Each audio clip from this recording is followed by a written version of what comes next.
welcome to the Red Devils Den. This is the podcast where we talk all things Manchester United, and we're coming off an interesting game, 3-3 versus Everton. We're going to go through the West Ham game in the Cup as well. Talk about the youth a bit, I think. First of all, the interesting game. I mean, some defensive problems, but I thought we played really well.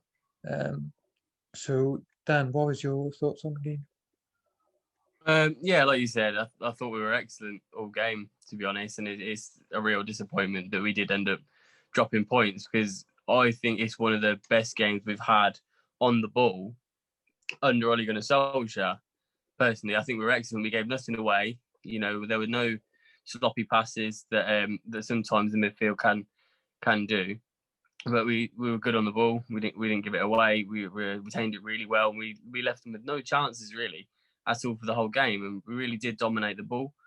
But it was just 2 minutes of total madness, and then a hopeful ball pumped into the box, with 10 seconds to go, really. So lots of positives to take from the game, but like you said, there's some big negatives as well. So, what would you say were like the main problems in that game? Was it the defence, or do you think we need to sort that out long term? Is this still my question? Yeah, go on. Well, yeah. I mean, it can't be anything else. Like I said, the midfield had a brilliant game, dominated the ball. The forwards were good. Could have scored a few more goals, but like I said, there's 3 chances and they've scored 3 goals. So it can only be the defence, really, can't it? Yeah, of course. Yeah, of course. Sound like Steven Gerrard there. Going Scouts, but yeah, I think 3-3 is quite obvious that the score means that the defence was the problem and the attack was really good. As said, we're really good on the ball. But yeah, I think there were some really good standout performers. I don't know what Ryan's thoughts are on the man of the match. I thought Greenwood was on Saturday. I thought his all-round game was good. He went in the first half. He went on that dribble, didn't he? He was unlucky not to score there. Starting to little Greenwood again, isn't he? Yeah, that's right. Yeah, so I thought he had a really good game, and yeah, I thought the midfield was good. I think after about 20 minutes, after our first goal, I thought we really controlled the game. We didn't let them out. Passing was good. Intensity was good. I thought up to the second half, it was. I thought we were great. And in the second half, I thought the first. Obviously, they scored in quick succession, didn't they? In the first 10 minutes. But after they scored, I thought we were great again. It's just, yeah, we all know that the defense needs sorting out. But I think that result was coming for me. I think for that last couple of games, like Fulham away and Aston Villa, we need to kill the games off, really. Like one goal, it's a Premier League. We can't keep on relying on one goal leads. Like you look at Fulham, their chance just went. That the chance at the end when Bailly deflected just went wide of the post. The one against who else was it? Aston Villa, Bailly block. We need to really start United as well, wasn't it? Yeah. We just need to really start killing these games off. See, obviously, most of the time I would. Sorry, go ahead. Go on. No, I'll finish last time. Yeah, I was just going to say, most of the time I would agree with you, but in this particular match, we were 2-0 up at halftime. That's pretty much all you can ask for. I think the issue here was David De Gea let them back in the match, and then we threw it away. Defensively, we just couldn't hold on. It's happened a couple of times this season. We've had some of the narrower matches that you're talking about. But to me, if Manchester United score 3 goals, we should win the game. It's that simple. We can't be conceding at the level that we are. I think there's also one slight addition that we could talk about. So we talked about the defence, but I think also there's a bit of game management at the end that we need to work on. Yes, the defence was a problem, but in an ideal world, you don't get to that situation where the defence is exposed, because you get the ball into the corner, you do whatever you have to do to keep the ball away from your goal. And I think Solskjaer talked about that in his interview after the game. You just got to see the game off better. I think that's another thing. It's not just the defence. I've seen that picture of De De Gea having that goal kick at 94 minutes and 8 seconds. I mean, I can't remember, but what did he do with it? Did he boot it up or what? Because I can't remember what happened after that. We put it in the Like, mixer, did he didn't boot- he? In the middle. Then what happened after that? Like, they get the ball back or something. I can't Yeah, I remember think it. to be honest. Wan-Bissaka lost the ball, didn't he? Oh, okay, I can't remember it. I don't know. I think it's been better than recent weeks though, because when you mentioned we've been hanging on in games, which we have, and I do agree with you when you said that you believe this result's been coming because it has. But I felt like yesterday we weren't under the cosh as we usually would be. When we're hanging on, the opposition team usually do have it around our final third, and they're pumping crosses into the box, and sustaining attacks in our final third. And I don't think it was like that the other day. Whereas it has been in the past, yeah. But in the Everton game, I don't think it was like that. So I don't think we deserved to concede. Whereas in games in the past, when we have won by the odd goal, I've sat there thinking, how the hell haven't we conceded? We probably did deserve to. But in the Everton game, I do think we saw the game out quite well. Although that De Gea free kick, I felt like we saw those last few minutes out well. We made the sub to kill time. Obviously Mason off for Axel. And we saw the game out quite well. We left them with nothing really. But that free kick, it has got to go into the corner. And if it does, then the game is finished. So I do agree with what Daniel was saying about game management. But it was just for those final few seconds. And it was just bad luck more than anything. Yeah, that's all I meant with the game. But yeah, we were going to talk about De Gea. I know Amir has got some stats about that. Just before we get there, sorry, we talked about the defense being an issue. And I know we're going to talk about De Gea moving forward, but looking at the people who we already have playing in defense, most of us agree that Wan-Bissaka is defensively excellent. A lot of us like Harry Maguire, or at least think he's a very good center back with some major flaws. Luke Shaw's having one of his best seasons, or arguably he's in the form of his career. A lot of us think Scott McTominay has come on leaps and bounds. Where is the issue defensively? Is it with the tactics? Is it just Lindelof?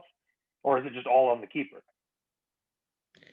It's hard to say, isn't it? Because, I mean, you look at Liverpool before they signed Virgil van Dijk, what he did when he came in, and this season with Man City and Ruben Diaz, sometimes it can just be that final piece of the puzzle. If we was to go out and sign... just off the top of my head, you got like Kanate, Kunde, and Upamecano. If you're going to go spend that money, it can work out to be the final piece of the puzzle, like it did for Jurgen Klopp at Liverpool. But then again, you do sort of have to look at the whole picture, like you mentioned, like where is the issue coming from? Is it just a partner for Harry Maguire that sorts the whole defence, or do you need to look at other areas as well, such as like a six, like a Declan Rice, to come in as well as a partner for Harry Maguire, or even look at the keeper, bring Henderson in. You do have to sort of look at the whole picture there. Is my audio come back? Because I want to add something. Yes, it's fine now. Yeah, you're perfect now. Oh, we just said you were perfect, no, and the quality like went down the toilet again. Gone again. Yeah, I don't know what's going on there. But yeah, I could give my personal opinion. I think Maguire's not an 80 million pound centre back, I don't think, but that's what Leicester wanted, and we had to pay it. But I do think he is a top centre back. Lindelof That's next the to him. thing. A lot of people target Harry Maguire and say, "Oh, he lacks pace. He gets turned easily. He moves like a fridge." There's all these memes about him, and I understand that he has a couple of notable flaws. But if you look at the underlying statistics and also just watch him play, he's vital to our build-up. He's one of the most aerially dominant center backs in the Premier League. He's a good leader. He's very vocal nowadays. He brings a lot to the table. I agree he's not an 80 million pound center back, but he's definitely one of the best center backs in the Premier League. And the issue isn't so much that Lindelof is a bad player next to him. It's just that Lindelof isn't necessarily the right partner for the style of player that he is. Mm-hmm. And you can tell when Bailly comes into the side. I think he in himself looks a lot less nervous than when he is with the Lindelof. And I agree with you. That's not to say that Lindelof isn't a bad centre half.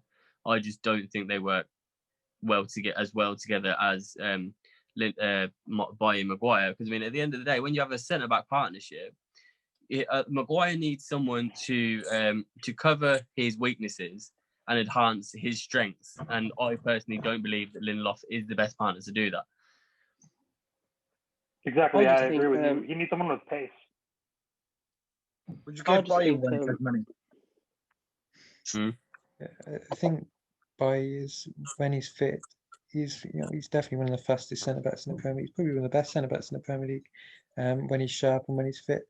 But the problem with Bailly is he's just not fit very often. I mean, what would you lot do with him? Because like he's too injury prone for me to be in the squad.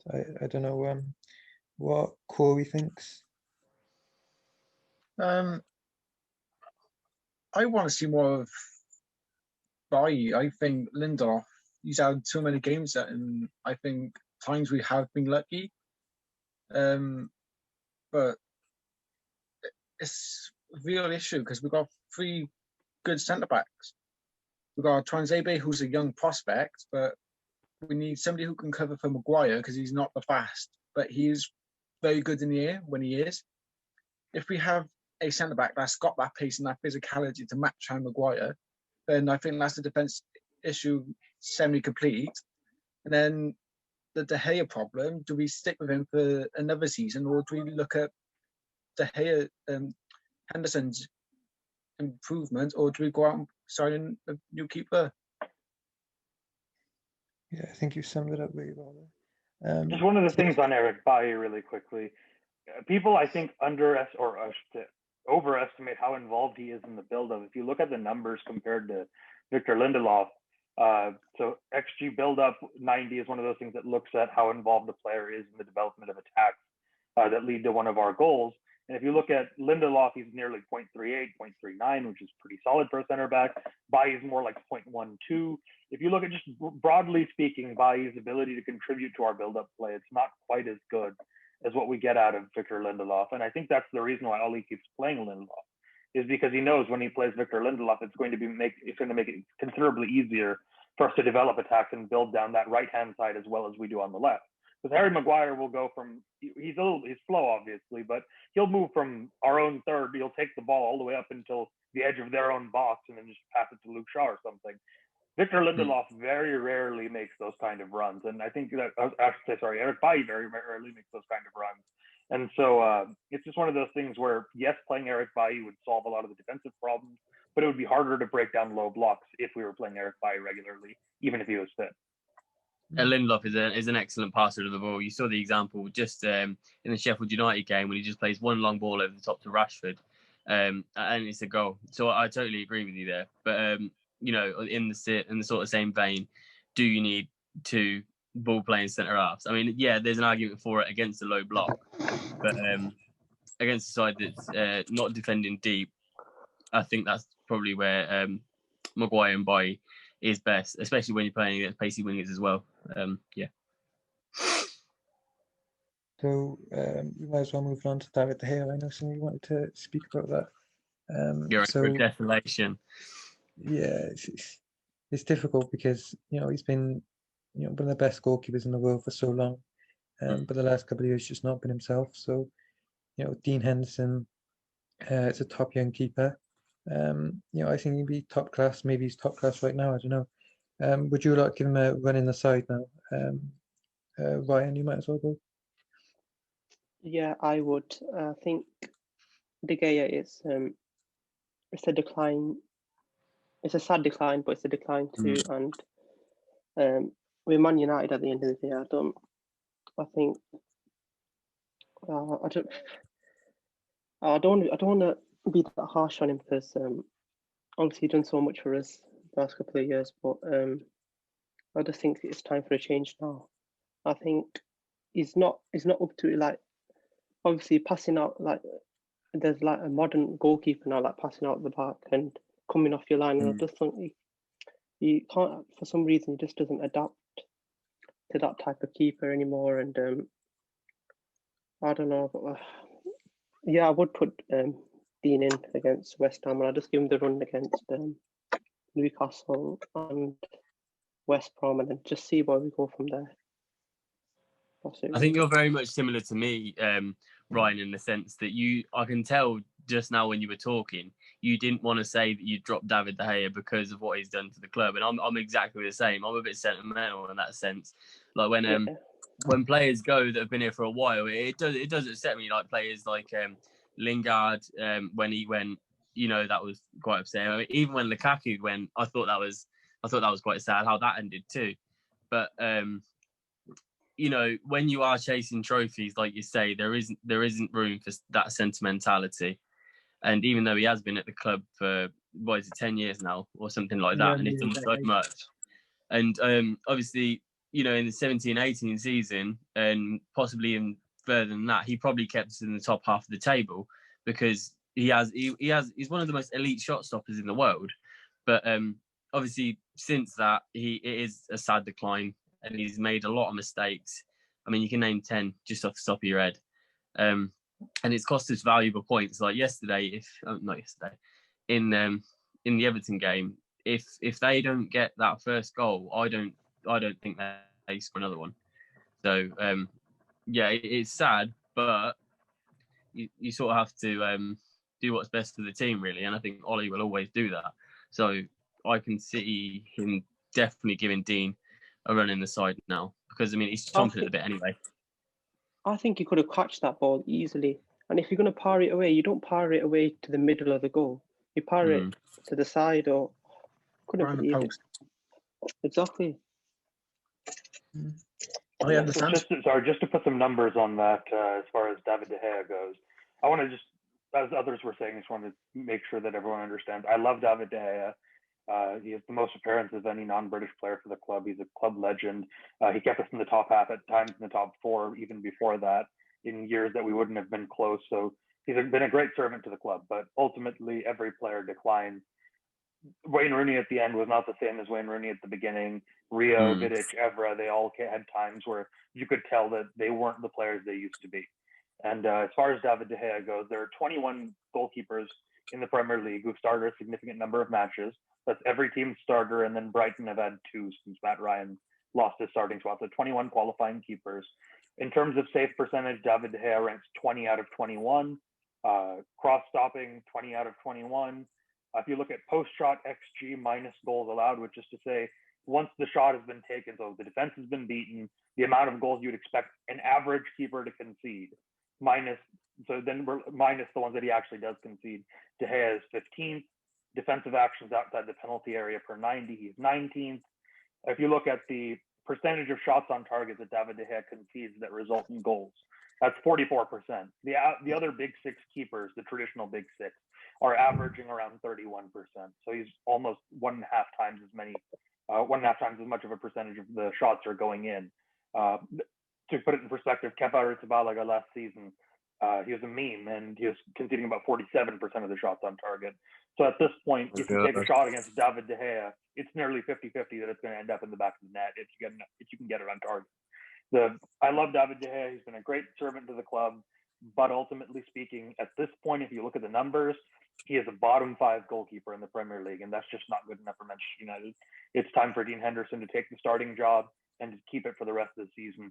De Gea should play matches. They should effectively switch roles after tomorrow, is my opinion. We should go from Dino playing in the Cups to Dave playing the Cups, and then have Dean Henderson play the league matches. Oh, it's brutal. What would you? Nah, that's brutal. Nah, you can't switch up halfway through season. I'm sorry, I don't agree with that. You want to stick with David De Gea for the rest of the season? You certainly can if it's costing you points. At halfway through the season, I don't think David deserves that kind of treatment. You have to throw the season. Let's not forget, when Alex brought him in, he was a young keeper from Atletico Madrid. Alex Ferguson saw something in that David, and to just throw him under the bus like that, I don't think that's what he deserves after like 10, 11 years at the club. Yeah, but he's throwing him under the bus. Sorry, Henderson, it's not about throwing him under the bus. If you look at it, Gary Neville retired halfway through a season. That's just, players lose their ability to play at different times. De Gea has been struggling for a while. We've given him a year and a half, 2 years to try to turn this around. It just hasn't happened. We gave him a new contract when he was in bad form, thinking that would turn it around. It hasn't happened. So ultimately, we can either be sentimental and say, okay, De Gea is going to play the rest of the season, and then he's got 2 years left on his deal. So do we just let him play out the whole contract and say, okay, you know what, we're going to write off the next 2.5 years from a goalkeeping perspective? It just doesn't make sense. For me, if you say that he's not the best player in the team for this position, then he shouldn't be playing. And I don't think he's better than Dean Henderson. Arguably, I don't even think he's better than Sergio Romero right now. On the point you made about Sir Alex saw something in him, of course he did. I mean, the only time Sir Alex ever missed a game was to go and scout David De Gea play for Atletico Madrid. So, you know, that obviously does tell you something. And Sir Alex saw something in him because he was a fantastic keeper. There has been times within the last 10 years where he definitely has been the best or the second best goalkeeper in the world. But unfortunately, it is a sad decline. And I agree that him and Dean should probably swap roles. And I mean, if that happens, the eventuality is going to be that he's probably going to be gone within 12 to 18 months. Because, I mean, you can't have that wage packet sat on the bench effectively. And he has been an excellent servant to the club. And it is sad. I understand that. But I don't think it would be throwing him under the bus because, like Resurgent said, if you're not the best player for that position at the club, you shouldn't be starting every game, especially if you're going to cost the club team points. I see a lot of people say that well, if you bring Dean Henderson in, he's probably going to make some mistakes as well. And I don't think anybody is disputing that he might make a mistake or two, but there's a big difference between a player making a mistake as they learn, as they develop, as they get better and better, rather than someone making an increasing number of mistakes as they decline. And that's kind of the position we're at. De Gea has shown that he's not getting back to his usual levels, but for quite a long time now, he's making more and more mistakes. Whereas Dean Henderson, even if he makes the odd mistake, it's going to be in his development. He's getting better all the time.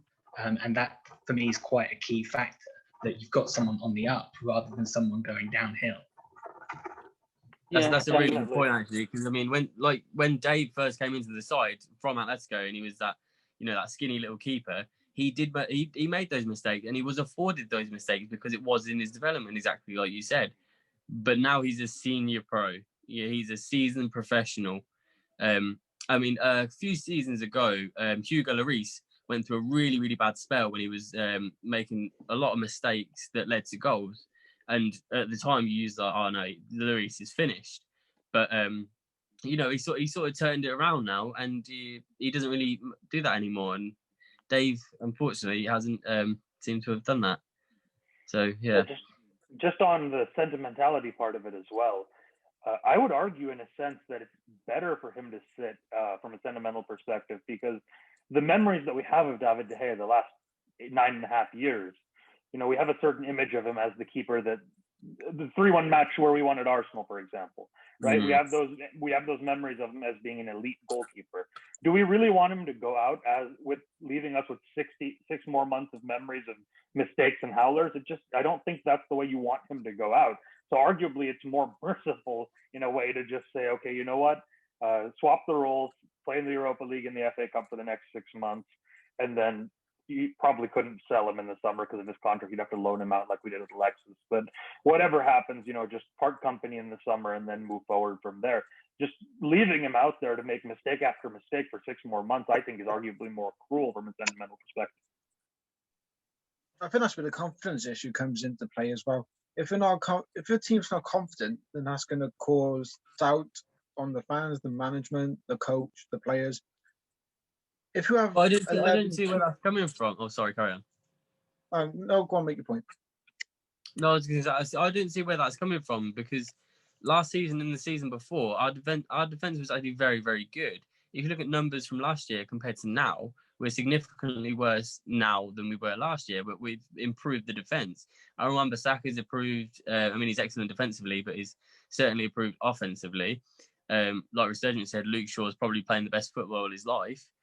So it's sort of like, what's going wrong? And I don't see where that lack of confidence is coming from, because he's been one of the best goalkeepers in the world. He's a senior professional. He should be able to deal with these sort of things. Yeah, it's difficult. I think the only problem really, as Resurgent mentioned, is finding a club for him, because I don't know if someone's going to buy him on 300-400k a week. You could definitely still do a job for a club like in Europe, probably Spanish or PSG or somewhere like that. But yeah, I think it's time. It is certainly starting to peter out. Sometimes you just need a move. I mean, you look at Jesse Lingard, for example. It didn't look like he would score a goal if you told him he would have to score to save his life for like 6 months, a year. And then he goes to West Ham immediately on his debut, 2 fantastic goals. Just because a player is losing confidence or form at United doesn't mean they're automatically shit. I mean, there are players who just need a fresh start. They need to clear their head, a new manager, a new voice in their ear. And obviously, we can't provide that for De Gea. But, going to, say, AC Milan, I think Donnarumma's out of contract at the end of the season. Arguably going there on loan for a year or something similar. Napoli, whatever. I was going to mention Donnarumma. You're still my fact. There's a lot of different options, but the point is ultimately, he needs a fresh start as much as we do. And I think parting company is in everyone's best interest. So come summer, would you send David on a season-long spell to clear his mind, or would you just sell him completely, get him off the books? If it was possible to sell him, I would sell him completely. But the problem is, you look at, he has an Alexis Sanchez-like contract, 375K a week. He's the highest paid goalkeeper in the world. He's not going anywhere on permanent deal unless we just pay him off, which the club isn't going to want to do. So I think the most realistic solution is you send him on loan for a year, hope he improves his form, and then somebody gives us 5, 10, 15 million and takes on the 1 year left of his contract at that point. I think that's arguably the most realistic solution. Would you see him return to Atletico for his last season loan? Jan Oblak's not losing his place in the team. Unless we're getting Oblak in return, there wouldn't be any point really. And Oblak's going to cost 75, 80 million pounds. He's probably the best keeper in the world. And then you got Dean fighting for that first team spot as well. And if we go out and spend that kind of money or make some kind of deal with Atletico for Oblak, then Dean's going to go. The only reason he's here is because he knows that he's part of the plans to be number one. Otherwise, he would have gone out to find another Premier League side or even sign permanently with Sheffield United. Yeah. Yeah, because them 2 seasons when Henderson played for Sheffield, he got them promoted. Sheffield was the strongest team in the Championship this last season. And then, he did very, very well there.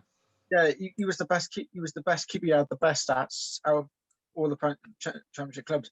Then this Premier League, when Sheffield came back, he was unbelievable. So I don't understand why Dean Henderson hasn't had more opportunities considering what he's done in them 2 seasons, or why Sheffield didn't go for him. Because he wasn't supposed to wanted to buy him. He wanted to play for us. He's if you listen to Dean Henderson's interviews, he always says, for me, it's not enough to play 5 times, 100 times for United. I want to play 300, 400 matches for the club. He's very dedicated to becoming the number one here, and so that's why he didn't go back there. Ollie told him that he would get a chance, and so far he hasn't gotten it. And I think the reason for that is what we saw with Anthony Martial earlier, what we saw with Jesse Lingard earlier. Ollie's a very loyal person, and ultimately what he wants to do, to the extent possible, is give players a chance to turn their form around. And he's given them chance after chance after chance. And at this point, I think the time is right now to say, you've had enough chances, Dave. You're going to now be the cup keeper for the rest of the season. And as far as Dean Henderson's performance at Sheffield United goes, I think he had something like 13 less goals conceded than he was expected to concede last season for Sheffield United. He was absolutely amazing. There's a couple of high-profile errors like against Liverpool, but broadly speaking, he was one of the top 3 keepers in the Premier League last season, and he needs to be given a chance.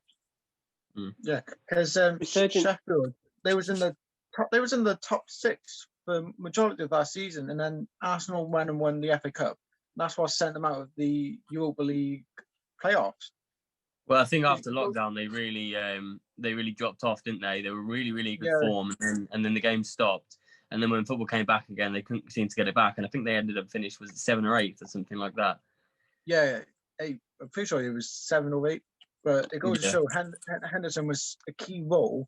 And then they went and brought Aaron Ramsdale, and they haven't performed like last season's one of the great teams that we expected. Yeah, Aaron Ramsdale is gash, mate. We've been talking about that for ages. Do you guys think Ollie will drop him though? Like, obviously, I think Dean's going to play against West Ham, but do you really think he's going to drop him? Because I'm still not sure. Probably not. He probably won't. I'm Yeah, I don't think he expecting. That's what I mean. I'm expecting Henderson to play tomorrow, but whether that goes for the rest of the season, Henderson plays Premier League matches, and then Henderson and De Gea as the backup. I don't personally see it, but you never know. You might switch it up. I don't think tomorrow has any. It's not like an indicator of what will happen for the rest of the season, because even No, if Dean would have played anyway. Yeah, even if De Gea was at his world class best this season, Dean would play tomorrow because it's rotation. So it doesn't tell us anything. The game after tomorrow is the one that will tell us what Ollie's thinking is about De Gea. Mm-hmm. Yeah, I don't think there's any doubt. Henderson can potentially be a top class keeper. As I said, he probably is now. Whether he will or not, get a run of games, I don't know. I don't think any of us can really say for sure. But yeah, I think we'll move it on. We've talked about De Gea and Henderson for a good 20 minutes. I've had enough. But I think we're going to move it on to the youth, because we were going to talk about that when we know Apollo's a youth specialist.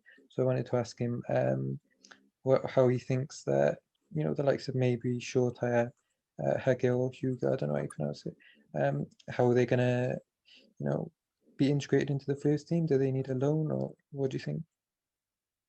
Hugo's the easiest one to talk about because he's only just started to establish himself in the under-23s. It'll still be a little while yet while he builds up physically before he starts getting involved. So it's just a matter of time for him. You can see the talent. He's just got to build up physically, get used to the higher levels, and then there'll be no stopping him at that point. But he just needs time. Whereas Hannibal is the trickier case because he's kind of reaching the borderline of, is he now too good for the under-23s? Do we need to start getting him into the first team environment? And the report came out today that we're going to be bringing him into first team training at least. But yeah, it's tricky because I think personally he's too good for a loan. I think he's one who should follow the Greenwood route of, you start phasing him straight into the first team when the time comes. But then, unlike with Greenwood, where we had a specific place he could play a lot, in Hannibal's position, we're quite stacked in that department. So how do we give him the game time to phase him in? So I wonder if we might end up being forced into a loan by the fact that we can't give him enough game time to phase him in, if that makes sense. Well, So Apollo, I had a question for you on that. In the under-23s for now. Yeah, for now, my choice would be, if it was my choice, would be to give him the rest of the season in the under-23s, and then next season, from the beginning, you then decide, am I going to loan him out? Am I going to phase him into the first team? But give him the rest of the season in the under-23s, yeah, and then just training with the first team for the experience. So I had a question for you on that. Sorry, just as far as Hannibal goes, Pogba's injured now for the next 5 matches at least. We got that news today. The Europa League is coming up, and that's the competition where Mason Greenwood made his mark initially to smooth his transition into the Premier League squad. Do you think he's at the level now that he could potentially play Pogba's position in the Europa League? It would depend which position you're talking about. If you're talking about Deeper or the new role he's tried where he's played on the wing. If Deeper, definitely not. That's not so much his position. He's better further forward. But I suppose you could potentially bring him in on the bench in the Europa League. It's not at the stage where you'd start him yet, but you might give him a cameo at the end of a game or something. Even so, with Pogba injured, Donny van der Beek's going to be knocking down the door as well, isn't he? Although it's probably not his favourite position, he's going to want minutes as well. So, yeah, definitely. Talking about the youth, Go on. Simon Stone just tweeted out that Shortire signed his first professional contract for us. So that's what that really good notification was. Hmm. That's great. That's promising. I I think didn't quite hear that. Shortire signed a professional contract. Hmm. Oh. That is actually massive news. He's a ridiculous talent. He's only just turned 17, and he's been in the under-23s all season. He's played at 10. He's played as a left wing, as a right wing, as a striker, and he's done well in all of them. The talent is ridiculous, and he's already coming into the first team for training. The report came out today, and he's only 17. Like, the fact that we've tied him down to a contract is a big thing. That's crazy. just to He still confirm looks like the, 40 as well. I was just going to confirm the earlier report. Simon Peach also just tweeted, Charlotte Shortire trained with Solskjaer's squad today, having previously been in the first team bubble for a period over the festive period. Excellent. You mentioned Hugo as a striker. Can start a new season, we have that Cavani issue. United have an option to trigger his contract for an extended season or a year. What do we do? Because we obviously have Marshall, Greenwood, Rashford, Cavani, who's our main striker. Would you consider him as a potential, or would you loan him out? Cavani will extend. He's much too valuable not to. And like Daniel was saying before, Hugo's frame is very, very thin. And I think if you put him into a Premier League squad now as a 9, he will get bullied. He will get absolutely bullied. You put him against James Tarkowski and Ben Mee, they will snap him in half. I think it'll be all right within the youth ranks for a while. Yeah. Yeah, I reckon. So if we activate Cavani's 1-year extension as expected, then maybe that will mean his contract runs for maybe another 18 months. I think at the end of that 18 months, then you might be able to start thinking, is Hugo ready? Do we need to loan him out then? But for now, I don't think he comes into it at all because it's just too soon for him. He just needs the time in the under-23s. Just let him develop at his own pace. I had a question for you, Apollo, about McNeil, the young lad, the other striker. Yeah. Which age group does he play in? He only plays in the under-18 so far. He hasn't yet made the step up to the 23s like Hugo has. Okay, how's he getting on? I really haven't been keeping up to date with the under-18s. He's also scored a lot of goals. I don't think it'll be too much longer until he starts in the under-23s as well. But they did a gradual process where Hugo played part-time under-18s, part-time under-23s, and now it seems like he's gone to full-time under-23s. So I'd imagine they'll probably do the same with McNeil, where he does half and half for a little while and then goes to the under-23s full-time. But yeah, it seems like he's a little bit behind in his development than Hugo.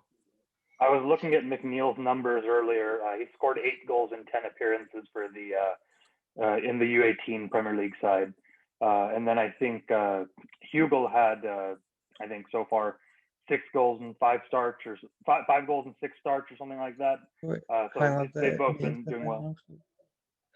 So, because his stats show how well McNeil is doing in the under-18s, so I can't see it being much longer until he starts the process that Hugo went through of part-time under-18s, part-time under-23s, eventually moving to full-time under-23s. I think he'll just be slightly behind Hugo in that process. But they should be going through the same process overall. It's just a case of if McNeil's slightly behind in that process. So then we're going to talk about Shorthire and Elanga. So Shorthire, it's been announced today that he's signed his first professional contract and that he's starting to train with the senior team. So I think that's just the next step, what we've seen with quite a few youth players since Ollie's come in, where he brings them into training as like the first introduction to the senior team. So they still continue playing matches in the under-23s, but then they start to learn from the experience of all the senior players in training.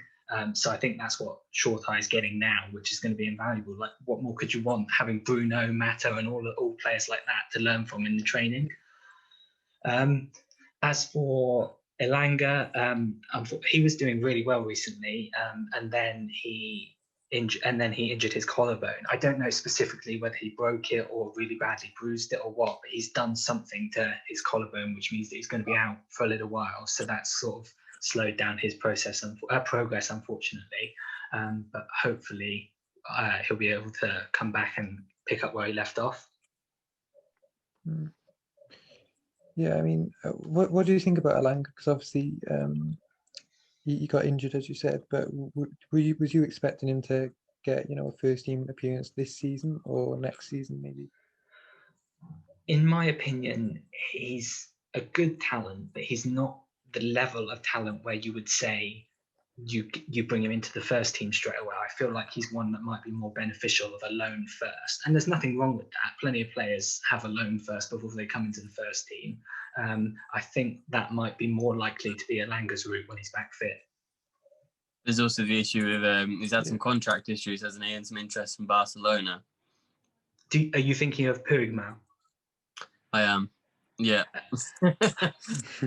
I'm genuinely going to be really disappointed if we lose out on him, because I think he's a great player. I think he has a bright future ahead of him, and it's no surprise to me that Barcelona are interested in him. Personally, when it was sort of rumoured that Gomez was going to be leaving, I wasn't that fussed. I didn't think we would miss out on him, because I don't think he's going to have a career at the top level of club. Whereas I think we would miss out on. I think we would regret if Pugmal leaves. So yeah, I hope that we can get him to sign a new contract. Doesn't seem likely, sadly, with 6 months left to run on it. We're not really hearing. Oh yeah, I'm not getting my hopes up either, but I want it to happen. But yeah, I'm resigned to the fact it probably won't. Do you know why that is? Do you think that's because he wanted sort of a quicker integration into the first team, or is that the reason why? That I genuinely haven't got a clue, so I don't really want to speculate. Yeah, I don't know the details. Sorry, jumping back to the wingers for a minute, Shortire and Elanga. Can you compare their level to Tahith Chong when he was playing at the similar level, in your opinion? I think Shortire is a different kind of player. I think like you could compare Elanga and Chong more easily. I think Shortire is more of the technical in the little pockets of space kind of player, because he plays a lot of 10 as well. I think they're different kinds of players. But yeah, I think Shortire is one who could quite easily not be a lone player. He has the potential to go straight into the first team squad. Yeah, I think he's got quite a big future ahead of him. How's Diallo's development going on since his arrival from Atalanta? Well, it was mine and quite a few other because I'm just a fan. I just watch it. I just watch the academy football and then see what happens like everybody else. That it was my understanding that he would be a level above the academy, that he's too good for them, and he showed that pretty much straight away, that he was just there to get match fitness. He's not there because he needs to be there. He's there because he hasn't played football in months, so he's just building up some match fitness. So yeah, I think like he has a ridiculous number of goal contributions in the 2 games he's been here, and I think it's just probably this month he makes his debut. I wouldn't be surprised if it's tomorrow, but yeah, this month definitely. I feel like he will make his senior debut. Would you consider him fighting for that right hand side spot next season? Next season, yeah, I feel like it.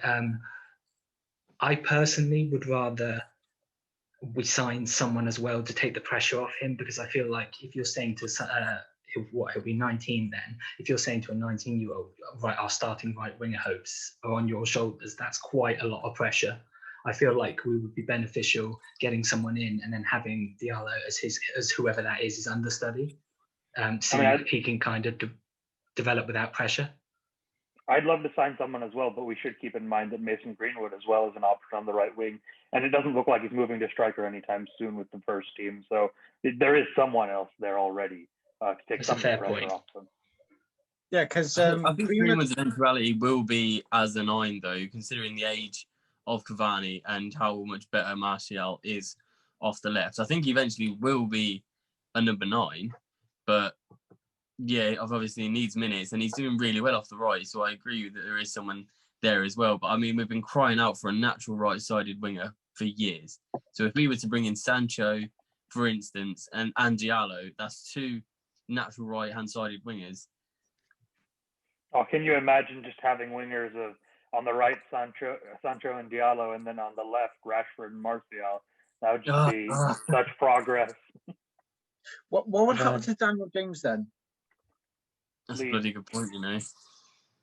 I don't Because know. Daniel James can play right mid, left mid, and like a centre forward type. So what happens to his development? He probably goes. He's To be honest. Permanently or just on the season loan? Because he was linked to Leeds. Well, they nearly signed him with holding up the shirt. I know Bielsa loves him, and they would definitely take him there. And I mean, if Sancho comes in and Diallo moves up into the first team and Greenwood is there, he is way, way down the pecking order. So he can either sit on the bench or he can go elsewhere and find games on, I suppose. I think This is Daniel James gets a lot of unfair stick from our fans, but having said that, and I think he's a talented player, he's a Premier League level player. And so the jokes that are made about him that he's a sprinter or that he's lucky to be in the team, I don't think that's true. But having said that, I don't think he's a United level player. I think ultimately he's a mid-table player, and he's going to end up at a mid-table team in a year or two. Yeah, I agree with what you just said. He's definitely Premier League level player. But as far as Ollie's signings go, for me, he hasn't missed so far.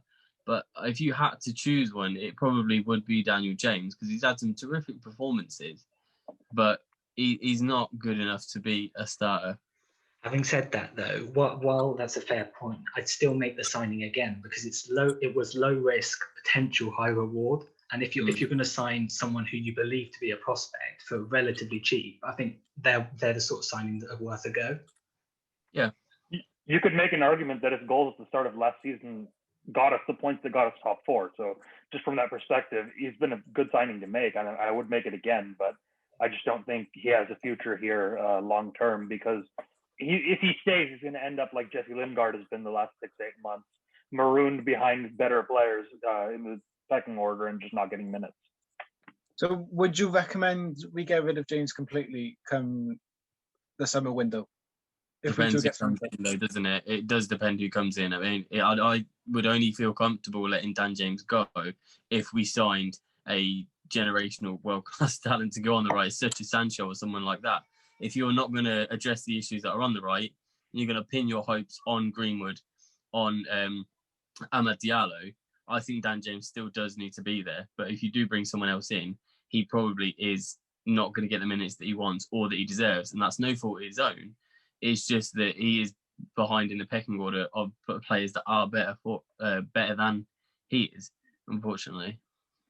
Yeah, So as Dan was saying, I think ultimately right now we've currently got 4 wingers ahead of him in the pecking order for me personally, with Martial and Rashford on the left, and then Greenwood and Diallo on the right. If we add a 5th winger and bring in Jadon Sancho, then his minutes are going to be too limited, and it's time to go. Yeah, Sancho can play on the left. He can play just as well on the left as he can on the right as well. Obviously, James is more of a left winger than a right winger. When you play him on the right wing, you lose something, I think. But yeah, go on. I did think the balance of the team, especially the front three against Everton, was really good though. At the interplay, the link up, it just looked so smooth. So so I think that's our best front three going forward this season. Yeah, so do I. Just a note on the attacking side of the game, in the Everton game and actually in the Southampton game. I think in those 2 games specifically, and the Leeds game, saying that, I think it became really, really evident that this sort of group of players is really now learning to sustain attacks. Because obviously last season, probably a bit of 18-19, maybe the start of this season, we were known for a sort of counter-attacking prowess. And obviously, there's nothing wrong with that, but you just want to see Manchester United dominate the ball, especially against low blocks. You want to see them sustain attacks, and you want to see them score goals that way rather than just counter-attacking. And in the Everton game, I mean, Everton are a really good side. I mean, it's not like they were relegation fodder. You know, we was really able to sustain attacks, and we looked dangerous every time we went forward. We kept them pinned in their final third for large parts of the game, and obviously in the Southampton game as well. And I think it's really nice to see, and it's a real. It's really down to Ole Gunnar Solskjaer now that this group are really starting to learn to sustain attacks and play that way, but also they can, like Pep Guardiola said the other day, we are one of the best teams in transition in the world. But if we're a fantastic team in transition that can also sustain attacks against mid to low blocks, you're getting a bit of everything. And I think that's absolutely down to Ole Gunnar Solskjaer's coaching. Yeah, I agree. And Ollie always said that he wanted different ways to play. So obviously he wants to get into the players. So yeah, all good. Yeah, I think that's a good way to sort of transition into the West Ham news. We were talking about Diallo. I don't know if he's going to get his debut or not. Personally, I would bring him off the bench, especially if things are going quite well for us. We're going to go through a starting 11, but first of all, I want to get Dan's thoughts on just the game in general, and how important do you think the FA Cup is going to be this season? That may. Yeah. I think we should be taking the FA Cup as seriously, if not more, than the Europa League, because this group needs a trophy. It does. I mean, obviously, where we finish in the league is wherever we finish. The goal of the season was to close the gap, and if we do that and we finish comfortably top 3, that for me is where we sort of where we should be at the moment. But as far as the cup competitions, this group does need a cup, because when you get one, I think it was Sir Alex that said, when a group needs a trophy to then give them the hunger to earn more trophies. And I think when we get that first cup out of the way, when we get through that first semi-final, that's a monkey off your back. You get into the final, you earn your first cup, like everyone sort of shuts up, the media noise from outside goes out the window, the group's got its first success, which also brings cohesion within the squad. So I'd take it very seriously if I was Ole Gunnar Solskjaer. Yeah, I think overall the fans, they expect a trophy. In many ways, we are really on the right track. But to show we're on the right track, we need to go out there and win the FA Cup or the Europa League, or Premier League. I mean, that's more likely next season. But yeah, I do think we need a trophy. And also the young players in the squad, they're not experienced. They need that experience of winning a trophy. It's going to be, it's not going to be easy for them because we are still a very young squad. But bringing in the likes of Cavani, Van der Beek, Telles, they bring more experience to that team. But yeah, in terms of the starting 11, obviously I think we all agree Dean Henderson's going to start in goal. I don't know about for the long term, but for this one he will. In terms of the defence, I mean, does Williams get a game? Telles? I don't know what United resurgence thinks. Is Brandon even fit? He's been missing for a little while, so I don't know if he's even fit to play. I'm going to assume he's not for the purpose of this conversation. And even if he is, honestly speaking, West Ham are a good enough team that I probably would consider holding him for the Europa League. I would probably go with Wan-Bissaka. I would give Harry Maguire the night off. They're playing with Antonio up front. He's not. Or actually, let me rephrase. Let me take that back. I forgot. Thomas Souček's red card got rescinded, and he's able to play, which means Harry Maguire has to start. So I'll go with Maguire, and I'll give Axel Tuanzebe minutes because Lindelof's managing his back injury still. Eric Bailly is not clear if he's going to be fit or not. So I'd go with Wan-Bissaka, Tuanzebe, Maguire, and then Telles. Yeah, I think Telles needs minutes. Luke Shaw's been brilliant, but Wan-Bissaka, I feel like he needs a rest. I think if Williams is That's fit, what I was going to say. Yeah, that's what I was going to say. I think he's played so much over the last couple of weeks. I think he needs a rest. And if Williams come is in not and do fit, the job that Wan-Bissaka will do, though. I'd put Tuanzebe there personally and play Lindelof. Yeah, he can play or right if back. Bailly is fit, I'd replace him for Lindelof. So ideally, my back four would be Telles, Maguire, Bailly, and Tuanzebe right back. Yeah, I think we played a similar team against Everton in the Carabao Cup quarterfinal with that sort of team with Tuanzebe on the right. So I think if we can do that, then we should. But I think it's more likely going to be Bailly injured, Williams or Wan-Bissaka on the right. I think as well, speaking about Axel, because I think the last couple of contributions he's made to the games which we've played, he's had 2 own goals, and he created the foul which led to the goal against Everton. So that's sort of 3, not even necessarily poor performances, just 3 sort of massive actions which have led to him getting racially abused. So I think if he comes into the side, has a good solid game, I think that might just calm down things a little bit surrounding him, especially. Yeah, it doesn't help him getting racially abused either. I mean, he hasn't played that much this season, and he's got a bit of stick, but hopefully he can come through, because honestly, I think he can be one of the best centre-backs in the league. And he complements Maguire really as well with his pace. So, yeah, as I was saying, I mean, you know, if you look at Everton in the Carabao Cup, Van der Beek played, with Bruno Fernandes, Matic and Pogba. Obviously, Pogba, sorry, is injured, so we can't start him. But for me, it would have to be probably Matic and Fred, because Matic hasn't played in a while. McTominay, he hasn't played that many games, but if we can give him a rest, then we should, I think, because he's going to be very important in the coming weeks. And then obviously you need Bruno Fernandes in midfield as well.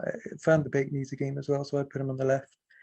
I don't know what Corey thinks about playing Van der Beek.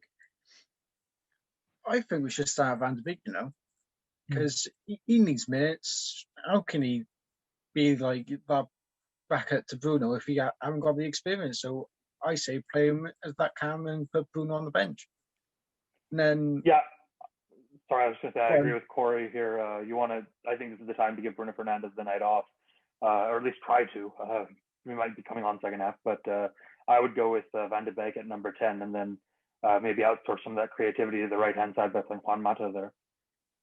Yeah, Juan Mata's a possibility. Maybe Van de Beek on the left, like we suggested, and put Matic cam. Definitely not right mid, because he hasn't got the pace and the physicality to come back out with defence. I don't think he has the stamina in him like he used to at Chelsea and when he first came to United in that 2014-15. So I think Van de Beek cam is the right solution, and then left wing and striker will probably Cavani will be rested for the bench. Probably we might see James, because he can help the defence, so that's a possibility for the left or the right hand side. We might see Rashford on the left and Martial or Greenwood at striker, because we haven't seen much of Greenwood as our striker role as we used to last season in the Europa League. So I think that would be the way to do it. But it's what Ollie thinks is best for the team. Obviously, we've got Sociedad in the Europa League, so we've got to think of that. But I think you just go out, kill West Ham, and then think about Sociedad. I think Tony Marshall definitely starts at number 9. Yeah, I was going to say. I don't see Greenwood starting there. I see Greenwood started on the right, Martial at top, and he might just play James on the left. But I can't see Greenwood starting at a 9, because it's an important game, the FA Cup, and I think we are going to take it seriously. Yeah. So if we take that game seriously, why wouldn't we start Greenwood? Well, I don't think he's far in front in his development to sort of rely on him as a number 9 right now, when you've got Cavani there and Martial, 2 sort of well-established. Because would you see Martial on the left-hand side and Greenwood striker, or even Greenwood, James flank, then Martial striker? I personally can't see Ollie doing that, but there's definitely a case for him to do that. Yeah, personally, I'd love to see Greenwood up front and Martial on the left, but I think it's unlikely that Ollie goes with that. And so, personally, the way I would approach it is to say Mata on the right, Van de Beek at number 10, Rashford on the left, and then Martial up front. And I think that's probably more likely than seeing Dan James Dan James play, or Greenwood be featured on the striker position. Would you consider Ollie changing it? Because a couple of times he's gone for that narrow as one CDM, 2 midfielders, 2 strikers. Is that a possibility? Well, I suppose Rashford and Martial play really well as a 2, but we haven't really seen anyone else play as a 2 in the squad that we've got right now.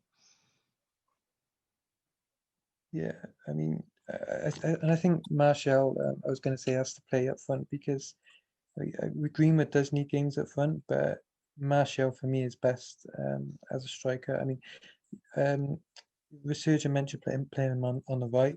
I don't think Martial can really play on the right. He hasn't done it in a long, long time. I did not suggest playing Martial on the right. I think Mata on the right, Martial on the left potentially. Fair enough. Yeah, that's fine. But yeah, I think Martial has to play up front.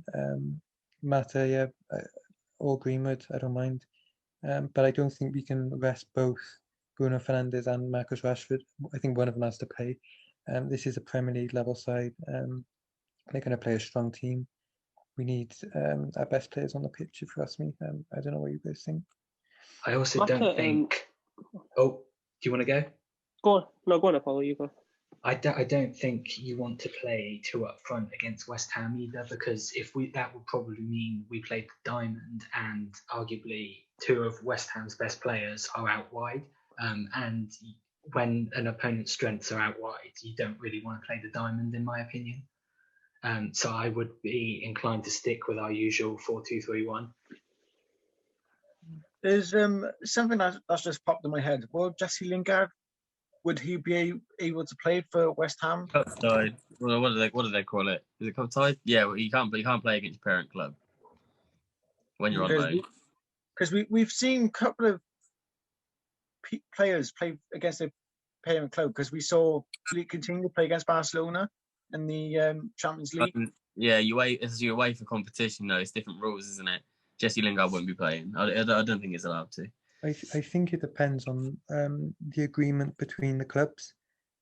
So when they loan him out, they make an agreement to say, okay, you can play in the cups against us or in the league. I just checked. He's not available for West Ham. He's not allowed to play against us. Okay. Right. Okay. So Lanzini or Pablo Fornals will probably fit into that. Cam and use Ben Rama as the left wing as they have in the past few games.